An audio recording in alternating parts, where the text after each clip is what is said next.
Hi friends, എല്ലാവർക്കും പുതിയ വീഡിയോയിലേക്ക് സ്വാഗതം. ഇന്ന് ഞാൻ എൻ്റെ വീട്ടിലാണ് കേട്ടോ നിൽക്കുന്നത്. ഇന്ന് നമ്മൾ ഓണത്തിൻ്റെ സ്പെഷ്യൽ ഇഞ്ചിക്കറിയാണ് തയ്യാറാക്കാൻ പോകുന്നത്. ഞാനല്ല ചെയ്യുന്നത്, എൻ്റെ അമ്മമ്മയാണ് ചെയ്യുന്നത് സ്പെഷ്യൽ ഇഞ്ചിക്കറി. അപ്പോൾ എങ്ങനെയാണെന്ന് നമുക്ക് നോക്കാം. അപ്പോൾ നമ്മൾ ഇഞ്ചിക്കറി വെക്കാൻ പോവുകയാണ്. ഇവിടെ എൻ്റെ വീട് വർക്കല ചെറുങ്ങൂരാണ് കേട്ടോ. അപ്പോൾ നമ്മൾ ഇഞ്ചിക്കറിക്ക് വേണ്ടി ഇരുമ്പേടി അടുപ്പിൽ വെച്ചിട്ട് ആദ്യം എണ്ണ ഒഴിച്ചു കൊടുക്കാം. അപ്പോൾ ആദ്യം നമുക്ക് ഇരുമ്പേടിയിലേക്ക് കുറച്ച് എണ്ണ ഒഴിച്ചു കൊടുക്കാം. നമുക്ക് ഇഞ്ചി ഒന്ന് വറുത്തെടുക്കാനാണ്.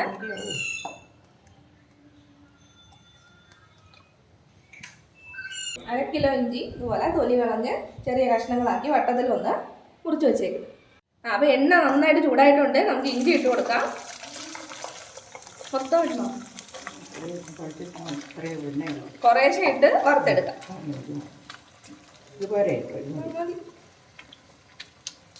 വരുമ്പോൾ കുറച്ചുകൂടെ എണ്ണ പിടിക്കുന്നുണ്ട്. ഇഞ്ചി എന്ത് വരുമ്പോൾ എണ്ണ കളഞ്ഞു. ഈ ഇഞ്ചിന് നന്നായിട്ട് നമുക്ക് വറുത്തെടുക്കാം. ഇത് മൂത്ത് വരാൻ കുറച്ച് സമയം എടുക്കും കേട്ടോ. നന്നായിട്ട് വറുത്ത് പൊരിഞ്ഞ് വരണം, എന്നാലേ നമ്മൾ ഇഞ്ചിക്കറിക്ക് ടേസ്റ്റ് ഉണ്ടാവും. മൂത്തോ? കുറച്ചും കൂടി മൂത്ത് വരാനുണ്ട്. അത് നന്നായിട്ട് പൊരിഞ്ഞ് വരുമ്പോൾ ശബ്ദം കേൾക്കും, കിരികിര നമ്മൾ ഇറക്കുമ്പോൾ. ആ ശബ്ദം കേൾക്കുമ്പോഴാണ് അതിന്റെ കറക്റ്റ് വരും. കുറച്ചും കൂടി മൂക്കണം, ചുമന്ന് വരണം അല്ലേ. അപ്പൊ ഇഞ്ചി നന്നായിട്ട് മൂത്ത് വന്നിട്ടുണ്ട്. ഇനി നമുക്ക് കോരി എടുക്കാം.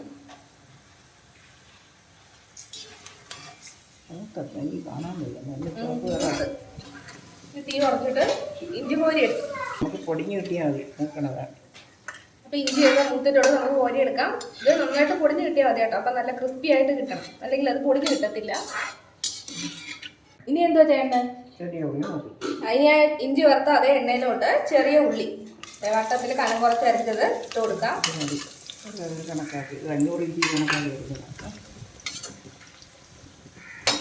ഇത് നന്നായിട്ട് മൂക്കണം. ഇത് നന്നായിട്ട് മൂത്ത് വരണം കേട്ടോ. നമുക്ക് പൊടിച്ചെടുക്കാനുള്ളതാണ്. ഉള്ളി മൂത്ത് വരുന്നുണ്ട് കേട്ടോ. അത് നമുക്ക് പൊടിച്ചെടുക്കാനുള്ളത് കൊണ്ട് നല്ല തരിതരിപ്പായിട്ട് മൂപ്പിച്ചെടുക്കണം. അപ്പോൾ ഉള്ളി നന്നായിട്ട് മൂത്തിട്ടുണ്ട്. നമുക്കിനി അതും കോരിയെടുക്കാം. നല്ല ഉള്ളി മൂത്ത മണം.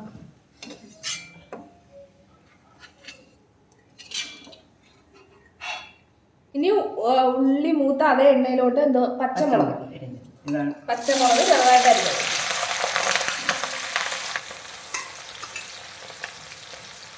അത് നല്ലോണം മൂക്കണം.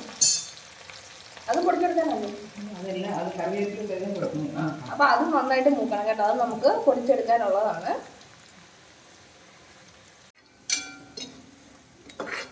അപ്പൊ പച്ചമുളക് നന്നായിട്ട് മൂപ്പിച്ചെടുക്കണം. ഇതെല്ലാം മൂപ്പിച്ച് നന്നായിട്ട് തണുത്തിട്ട് വേണം നമുക്ക് പൊടിച്ചെടുക്കാൻ. പച്ചമുളക് നന്നായിട്ട് മൂത്തിട്ടുണ്ട്. അതിൻ്റെ ആ പച്ച കളറൊക്കെ മാറി നല്ല ബ്രൗൺ കളറായിട്ട് വരണം. ഇനി അത് നമുക്ക് കോരിയെടുക്കാം.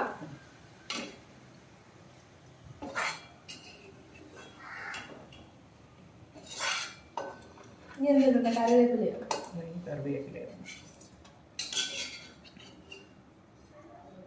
കറിവേപ്പിലയും കൂടി ഇതിൻ്റെ അകത്തിട്ട് നന്നായിട്ട് മുരിച്ചെടുക്കും. എന്നിട്ട് അതെല്ലാം കൂടി നമുക്ക് മിക്സിയിലിട്ട് ഒന്ന് പൊടിച്ചെടുക്കാം. അടുത്ത കറിവേപ്പില.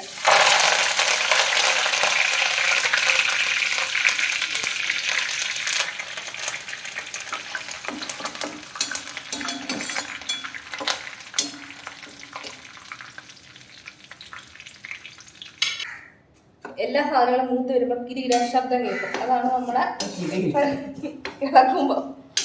അപ്പോൾ നല്ലോണം ഒന്ന് മൂത്ത് വന്നു കഴിഞ്ഞാൽ പിന്നെ തീ കുറച്ചിട്ടിട്ട് വേണം ബാക്കി മൂപ്പിച്ചെടുക്കാൻ. അപ്പോൾ കറിവേപ്പിലയും മൂത്തിട്ടുണ്ട്. നമുക്ക് അതും കൂടി കോരിയെടുക്കാം. ഇനി എന്താ വണ്ടി കാണിക്കണം? ഇത് തണുത്തിട്ട് പൊടിച്ചാൽ പോരും. അപ്പൊ ഇനി നമ്മൾ കടുക് ചേർക്കാൻ പോവുകയാണ്. അതിനകത്ത് കടുക് ഇട്ടിട്ടുണ്ട്. കുറച്ച് എണ്ണയ്ക്ക് മാറ്റി കേട്ടോ. പിന്നെ വറ്റൽമുളക് ഇടണം. എന്റെ കൈ കൊണ്ടൊന്നും വെച്ചില്ല. അതൊക്കെ മതി.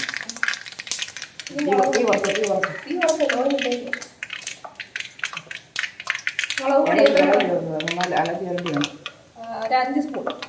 ഈ സ്പൂണിൽ ഒരു 5 സ്പൂൺ മുളക് പൊടി. എന്നിട്ട് പിന്നെന്താ മല്ലിപ്പൊടി മല്ലിപ്പൊടി എത്ര? അതൊരു 4 സ്പൂൺ മല്ലിപ്പൊടി. ഇനി ഉലുവാപ്പൊടി ഒരു 2 സ്പൂൺ ഉലുവാപ്പൊടി. ചെറിയ 2 സ്പൂണാണ്. പിന്നെ ഇളക്കിക്കൊണ്ടിരിക്കണം. ഇനി അതിലേക്ക് നമുക്ക് പുളി പിഴിഞ്ഞത് ഒഴിച്ചു കൊടുക്കാം. എത്ര പുളി? നാരങ്ങ വലുപ്പത്തിലുള്ള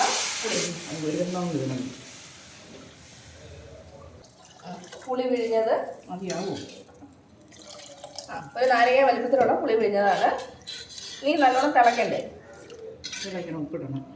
ഇനി നമുക്ക് ഉപ്പിട്ടിട്ട് നന്നായിട്ടൊന്ന് തിളപ്പിച്ചെടുക്കാം. ഇനി നമുക്ക് ഉപ്പിട്ട് കൊടുക്കാം. 1/4 ടീസ്പൂൺ മഞ്ഞൾപ്പൊടി ഇട്ടുണ്ട് കേട്ടോ. കായപ്പൊടി എത്ര? കുറച്ച് അല്പം കായപ്പൊടി. ശർക്കര ഏകദേശം ഒരു 1/4 ടീസ്പൂൺ മതി. ഇനി ഇത് നന്നായിട്ട് തിളക്കണം. ഇനി ഇതിലോട്ടേ ഈ ഒരു കാരമൊന്നും വരാതിരിക്കാൻ ഒരു ഇച്ചിരി ഒരു കുഞ്ഞു പീസ് ശർക്കര ഇടാൻ പോവാണ്. ഇനി നന്നായിട്ട് തിളച്ചൊന്ന് കുറുകണം. ഇത് പൊടിച്ചെടുക്കണം. ആ കുറുകുന്ന സമയം കൊണ്ട് നമ്മൾ ഈ വറുത്ത് വെച്ചിട്ടുള്ള ഇഞ്ചിയും ചെറിയ ഉള്ളിയും പച്ചമുളകും കറിവേപ്പിലയും കൂടി ഒന്ന് മിക്സിയിലിട്ട് പൊടിച്ചെടുക്കും. നല്ലോണം പൊടിക്കണ്ടേ? നമ്മൾ നന്നായിട്ട് പൊടിച്ചെടുത്തിട്ടുണ്ട്. ഇനി ഇത് ആ കറിയിലോട്ട് ഇട്ട് കൊടുക്കാൻ പോവാണ്.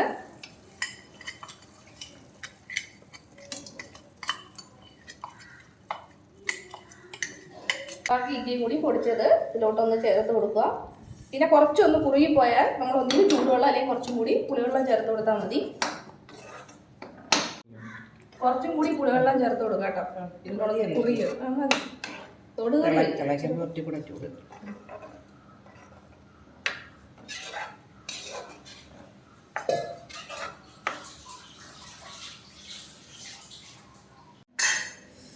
നല്ല മണം ഇഞ്ചിയുടെ. ഞാൻ കുറച്ച് ടേസ്റ്റ് ശരിയായി.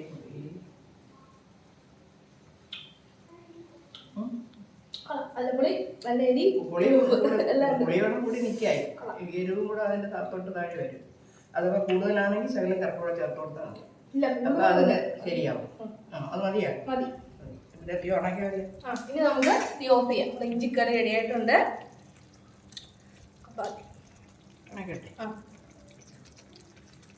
അപ്പൊ നമ്മുടെ ഓണം സ്പെഷ്യൽ ഇഞ്ചിക്കറി തയ്യാറായിട്ടുണ്ട്.